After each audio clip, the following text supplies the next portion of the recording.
In today's video, I'm going to teach you how to add multiple measures in a Looker Studio table. Let's start by opening your browser and heading to lookerstudio.google.com.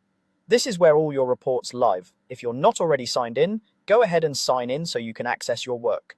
Once you're in, create a blank report. When you do this, Looker Studio may prompt you to choose a data source. Pick the source that contains the numbers you want to analyze. This ensures the fields you'll need are available right away. With the blank report open, you should see a table on the canvas. Click on the table to select it. You'll know it's selected when you see a blue outline and the properties panel appears on the right side of the screen. That right-hand panel is where most of the action happens. Now look for the metrics section on the right. In Looker Studio, a metric is a measure, typically numeric data you can sum, average, or otherwise aggregate, like sessions, revenue, or conversions. Directly above or near the metrics area, make sure you're viewing the data tab, not the style tab, so you can manage what the table displays. In the data panel, you'll see your available fields. These are pulled from your connected data source and grouped by dimensions and metrics. To add a measure to your table, simply drag a field from the list into the metrics section. As soon as you drop it in, the table on the canvas updates. That's your first measure added.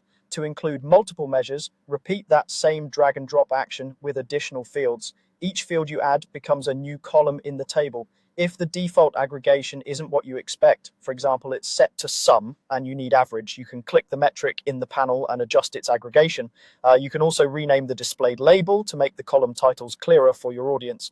If you want to change the order of columns, drag the metrics up or down within the list until they appear in the sequence you prefer. As you add or reorder metrics, keep an eye on the canvas. You'll see the table refresh immediately, which makes it easy to confirm that the numbers look right and that your columns are arranged the way you want. If results don't appear, double check that the table is still selected and that your fields are indeed metrics, not dimensions. And that's it. Open Looker Studio, create a blank report, select the table, find the metrics area in the data panel, drag your fields into metrics, and watch your table update in real time.